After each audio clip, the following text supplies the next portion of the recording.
ఏం చెప్తుందో ఒక్కసారి ఇందాం.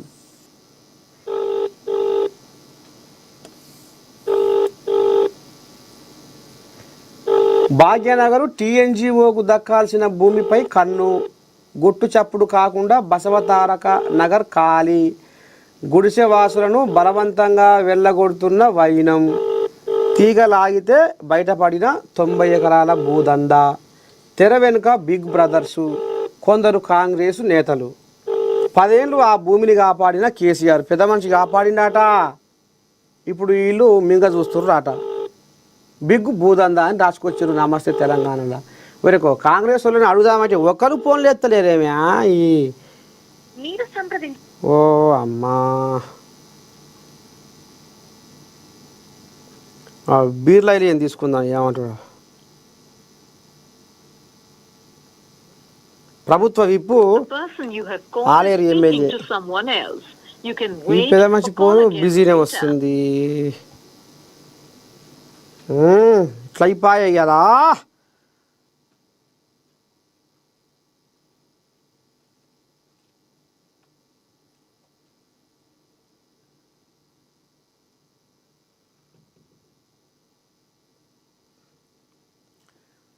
నమస్తే ఎమ్మెల్యే గారు.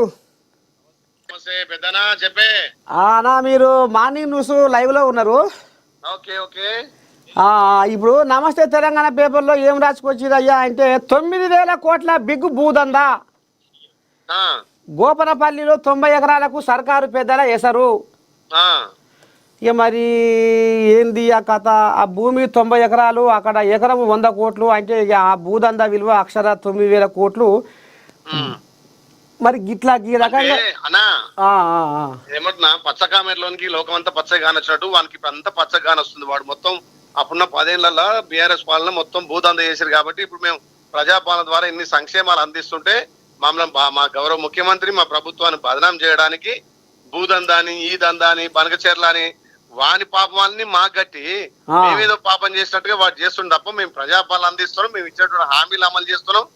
ఈ ప్రభుత్వానికి వస్తున్న ఆధారం చూసి ఓర్వలేక ఈ మధ్యలో రైతు భరోసా, రైతు రుణమాఫీ, సన్న బియ్యము, మేము ఇచ్చే ఇందిరమ్మిన్లు, కొత్త రేషన్ కార్డులు ఇవన్నీ చూసి ఏ రకంగా ప్రభుత్వాన్ని బదనాం చేయాలని చెప్పి మా గౌరవ ముఖ్యమంత్రి మీద మా ప్రభుత్వం మీద బురద జల్లే ప్రయత్నం చేస్తున్నారు. ఆ బురద ఆళ్ల మీద పడుతుంది. వాళ్ళు ఎన్ని చెప్పినా మా ప్రజా ప్రభుత్వానికి ఏం ఇబ్బంది లేదన్నా. అలాంటిది మేము చేయం. హైడ్రా ద్వారా ప్రభుత్వ భూములను కాపాడుతున్నాం, చెరువులను కాపాడుతున్నాం, చెరువు చిక్కలను కాపాడుతున్నాం. కబ్జాదారుల గుండెల్లో రైలు పరిగెత్తు చేసి ఇలా బతుకమ్మ కుంట చూడు ఎంత బాగైందో. వాళ్ళు కబ్జా చేసే బతుకమ్మ కుంటలు ఇవన్నీ మా గౌరవ ముఖ్యమంత్రి హైడ్రా ద్వారా తీస్తుంటే వాళ్ళ గుండెలో రైలు పడిగే ఈ భూదందాని, ఆ భూదందాని గతంలో ఉన్నట్టు మొన్న కాలేజ్ ఇష్యూలో కూడా మా ప్రభుత్వాన్ని బదనాం చేసిరు. మా గౌరవ ముఖ్యమంత్రి ఎక్కడికక్కడ ప్రభుత్వ ఆస్తులు కాపాడి ఏ రకంగా అభివృద్ధి చేయాలి, ఏ రకంగా సంక్షేమం చేయాలని ఆలోచన చేస్తుంటే రోజుకో కొత్త డ్రామా. ఆ డ్రామారావుకి ఏం పని ఉంది? ఇప్పుడు ఆ పెద్ద మనిషి పోయి ఫామ్ హౌస్ లో వండుకుని కేసీఆర్ ఈ పోరని గొప్ప చెప్పిండు. ఈ పోరుడు ఏంది? After all MLA. ఎమ్మెల్యే ఉండి మా ప్రభుత్వాన్ని చర్చలకు రమ్మని లేకపోతే కూర్చొని మాట్లాడు. మా ముఖ్యమంత్రి ఏమన్నాడు? అరే మరి ఆ ముసలాయనకి పానం బాగాలేకపోతే నేను ఆడికి ఫామ్ హౌస్ కూడా వస్తా, ఆడైనా సిద్ధమే,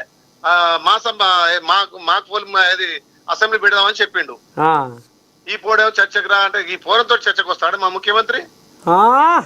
కేసీఆర్ ని ఇంట్లో వండుకోబెట్టినాడు. ఈ పోరంతో ఏం చర్చ ఉంటది మాకు? అంతేనా? రోజు డ్రామా ఆడుతున్న డ్రామారావు రోజు డ్రామా ఆడుతుండు. ఆ డ్రామాలు ప్రజలంతా గమనించారు కాబట్టి వాళ్ళ ఇంట్లో కూర్చోబెట్టారు. ఇప్పుడు పార్లమెంట్ లో వాళ్ళకి డిపాజిట్ రాకపోయి, ఎమ్మెల్సీకి క్యాండిడేట్ దొరకపోయి, రేపు స్థానిక సంస్థలో వాళ్ళ పార్టీకి దిక్కు దివాణం లేదని బీజేపీ తోటి పొత్తు పెట్టుకుందాం చూస్తున్నారు. ఇది కూడా నడుస్తుందా? అందుకే మన బీజేపీ అధ్యక్షుని వాళ్ళకి సంబంధించి నేర్చుకోరు. మరి హరీష్ కోజాగా కూడా ఏమో అనుకొస్తుంది, మొద్దు నిద్ర సర్కారుకు బుద్ధి చెప్పుడు ఖాయమని కూడా అనుకొస్తుంది హరీష్ కోజాగా. మరి ఇదకేం చెప్తావు అన్నా? వాళ్ళేమో ఫామ్ హౌస్ పరిమితమైరు, మేము ప్రజాపాలనకు పరిమితమైనం.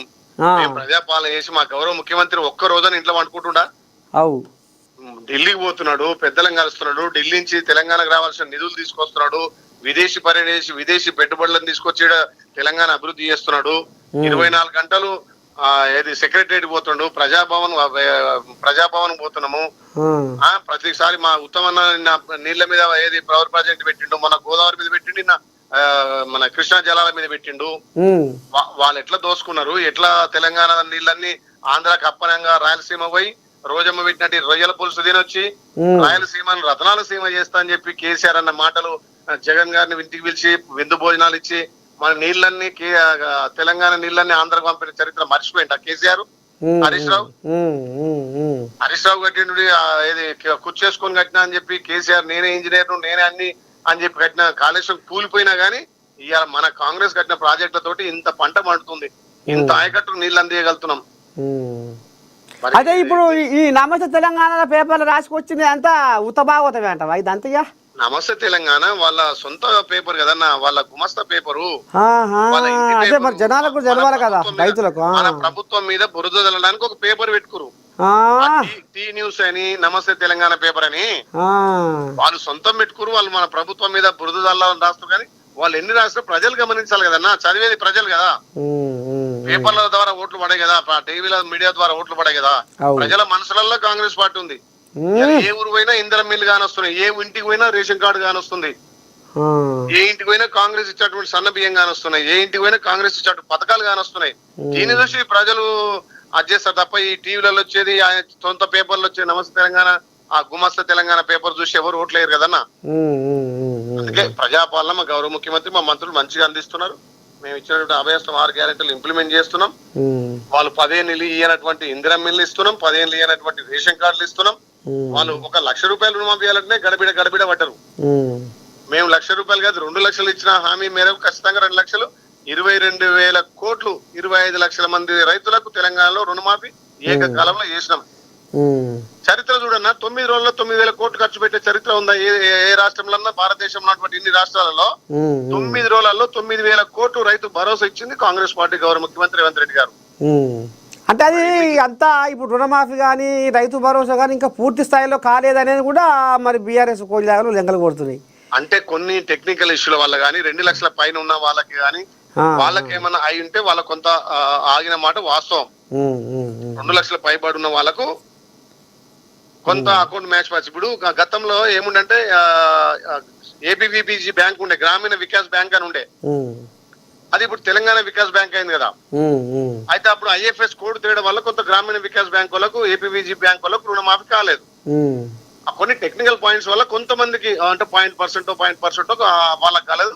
వాళ్ళకు కూడా ప్రభుత్వం ఆలోచన చేస్తున్నది. 2 లక్షల పై వాళ్ళకు కూడా ఆర్థికంగా మనం అది కాగానే వాళ్ళకు కూడా ఇస్తామని చెప్పి మాట ఇచ్చిన మనం కూడా అది గిదుల మొత్తానికైతే మరి ప్రభుత్వ విపు ఆలేరు ఎమ్మెల్యే బీర్లా ఈ రకంగా మన నేను ప్రేక్షకులకు ఆంబాయం వెళ్ళబోసు